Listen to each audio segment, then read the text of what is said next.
skul gin kod arita makare, to bende yore mage ma jonyuol kaachiel kod jopuonj nyalo biro go kanyakla e neno ni nyathi sama osomo kata sama en e skul, ahinya to skunde ma nyithindo dakie, nyithindo ni kod arita mowinjore. Ang' nateri achiel kachiel jonyuol mondo gimiwa pachgi, ginyiswa ni to gin ginyalo wacho ang'o kotenore kod thor wach ma wan gono. King'iyo kameri bochako na gi nyingi mondo nyisa ni paro nade kata pachi chalo nade wi thor wach ma wan go, arita ne nyithindo e skul tinyal time nade kwang'iyo gigo mabende osetimore ka kod kacha. An gi nyinga iluonga ni Boaz Rombo, an achiel kuom jonyuol. To kaluwore gi arita mag nyithindo e skul, ok en gima nikare. Kapo ni nitie balances moko maponi inyalo dwar e skul ni janyuol orem ma ok ochulo, to onego bed ni management mar skul tudre gi janyuol kapok gigolo nyathi odhi dala. Gitudre ma kata ka nitie wach to janyuol nyalo kawo balance no to chulo, kaka gima nyotimore Kisii weekend mokadho cha nyocha ok ber. Ok nyal golo nyathi e skul ne balance mar siling 4,000 ma janyuol nyalo chulo. Kech janyuol nyathino nyaneno kawuoyo malit, koywak to kata kane tek dak ni nyise to or balance no ero. To bende mar ariyo japuonj nigi namba jonyuol. Ok igochne janyuol direct nyise ni wan gi nyathini nigi balance machalo kama eri, to mondo janyuol no otemo chulo, to kok onyal chulo dong ji wuoyo, dong onyalo wuoti konye tikone ni ibichul chieng' ma kama nikech winjruok to nitie. Piny be tek sani eri ma winjruok ema nyaka ji winjre. An mane kaka nene. Pandi jonyuol nyalo tiyo nade mondo mi gine ni nyithindo obedo kod arita maber kaachiel kod gi jopuonj? Onego bed ni jopuonj ka nyithindo dhi e skul to giteke ka gisebedo ka giteke ano. To ka nitie issue, they have a right of calling jonyuol go nikech gin gi nembni mag simbegi. Gigochonegi to gitudore. Ka gisetudore to giloso weche gi makoro kwan wang' incident machalo kamagi. Ma kata ka nyathi biro dala to janyuol ong'e ni nyathi biro dala. Janyuol oro ne pesa.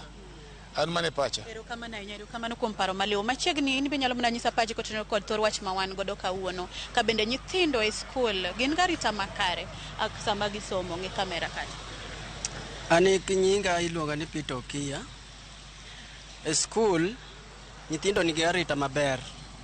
To kuma lweny nitie en kar pesa ka. Kar pesa en lweny monego bed ni en lweny mar mwalimu ki janyuol. To gikawo asira no mang'eny kiketo kuom nyithindo. Koro iyudo ni in ng'ama chandore e ndara ka, ionge gimoro amora, idhie kata e bura moro miolo ke siling kata 15,000 mondo nyathi osom. To osomo to imanyo matin tichulo. To koro ka nyathi miye kawuono odhi e skul to onego chule 20,000. To nyathi konindo e skul dichiel to en hawi. To nyathi tiyo gi siling 15,000 no kata 10,000 to iluonge iriembe chieng' no. Dok dala yom pesa. To siling 10,000 gi mikawo no modhigo no iseole bura. Kobiro dala koro ibedo confused makata anyuola sani unyalo yudo ni janyuola mang'eny obedo janeko nikech walimu ok ti maber gi anyuola. Gimomiyo awacho kamano, pesa no giwacho ng'ane en mar chiemo. Siling 15,000 ka nyathi odonjo ka e skul. Ok nyal chamo kata wik achiel kapok oriembe. Nyithindo dhi marach sana gi wache dak e ndara pile. Wainyore matek gi wache nyithindo dak e ndara pile. Wachalo rach kia ka ni wana sirikali ne ko nyithindo somo. Gigol gimiluongo ni school en gima duong' hiyo ndio kitu kubwa ya mkongo ya watu. Sorry. Nataka kusema hivi. Anyola Ulaya. Gimomiyo awacho nyaka Kiswahili no. En asira manigo nikech nyithindo sandore to kakisandore no pesa momiyo iriembo gi no. Obiro chuno ni nyaka ichul pesa no. To nyathi osedak dala ok osomo. Gimomiyo awacho ni nyithindo walimu dok chien. Kipar ni kata kuma ipuonjo nyithindo go.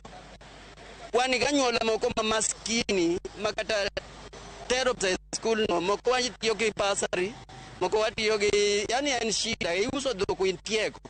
To koro iyudo ni kata kitiego rokono to nyathi ok som ki confuse kata nyathi ok nyal peto ok nyal keto pache e somo nikech kodhi e skul ong'eyo ni adong siling 200 ong'eyo ni dhi riemba sama iriembo nyithindo. Koro itemo wacho ni riembo ni ema miyo nyithindo onge garita makare. Riembo no en momiyo nyithindo onge arita makare nikech kata kiwinjo nyathi motho Kisicha otho nikech oriembe to e ndara kae oting'o masira mang'eny.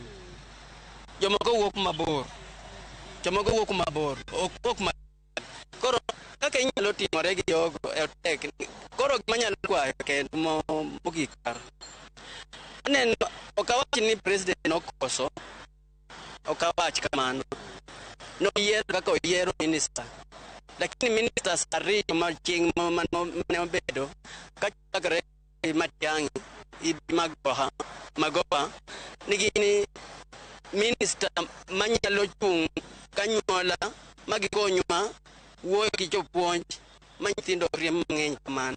To akwayo ni ka odobed ni pacha Magoha nosetho president opar diriyo kare minister nikech ok ane ka en odonjo iye kata wachandore okonyowa.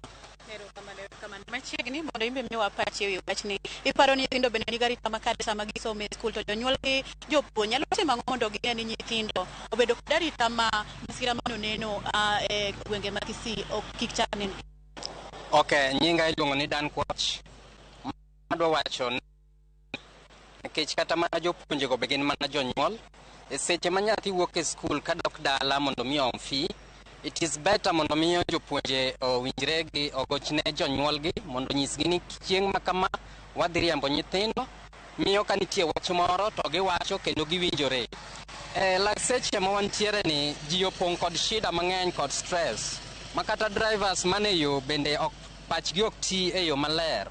Omiyo wawacho ni e lak kinde ma nyithindo wuok e skul ka nitie bus mar skul owinjo bed ni gibedo reorganized mondo miyo bus okawgi otergi moloyo dhi e ndara kata riembo gi ariemba aoyaye mondo miyo gidhi giyom school fees. Ne jopuonjewa wadwaro nyisou maler ni ya lak seche mosekelni nyathi e skul ng'e maber ni in kaka janyuol mar nyathi owinjo bed ni miyo nyathi arita majaber miyo kaka koro nyithindo nyonwang'o accident cha machen gima lit sana to mano kapok uloko pachu to pod obiro medo timore. Machiegni mana kwa tieko ini nyalo wacho ang'o arita nyithindo e skul jonyuol gi jopuonj winjo gitina nyinge na an Ibrahim Ouko an jadak ma Kisumo. Anyalo wacho ni arita mar nyithindo e skul ok osebedo maber. Wakawo nyithindewa wamiyo jopuonj e skul ka wa trust go to jopuonj ok ane ka nigi arita maber mar nyithindo. Number 1 gimoro achiel ma ni pi onge skul kama nyithindo 2,000 odake mano tayari kolera ni kanyo nyathi nyaka diew nyathi nyaka ng'ogi. An ga kes moro awinjo ni skul ma nyithindo rindo diriyo kapok oluokore ni pi onge skul ni pi onge tangi to wan wachulo fee mondo mi nyithindo dhi skul thi odayo ngima makare. Akes ma japuonj riembo nyathi mo consult parent en gima ok ni kare nikech janyuol tero nyathi e skul kong'e ni nyathine ni e skul mondo mi osom to kok inyal nyiso japuonj sama en gi balance parents ong'e ni gi balance mar skul onego bed ni ogone parents simu ni nyathi wadwoko kawuono kata kiny inyalo timo nang'o mondo gibed gi tudruok kind jonyuol gi parents. To kamano onge to koro body skul mondo mi oketh nikech onge ngima malong'o e skul. Wabedi gi day school to warit nyithindo kaka jonyuol mondo obed ngima maber ka wan ga nyithindo dhi skul kare. Nitie wach moro man nyathi e skul riembo nyathi to dhi tho e kor ndara accident. Janyuol biro ko e ot to nyathi nie mochari to ne gi adier nyathi ni kama kare molor ne nyathi mok nyal wuok oko. Tiriembe nyaka gate kama ochung'e ni koro ka ok wadwa ruwe dhi umany school fees. Nyathi ok chul school fees, parent ma chulo school fees. Koro jonyuol jopuonj olos kod jonyuol wan ma chulo school fees ok gin jopuonj. Nyathi pok ochulo ga school fees. Koro gilos kodwa mondo wabed gi tudruok kindwa makare. But jopuonj osekawo jonyuol kagima wana le gi mwanda gi guok e kind japuonj gi parent. Ok wan le waloso emo okele nyathi kanyo mondo watim nade walos kodu mondo mi giyud somo mabiro konyo gi ngima mabiro.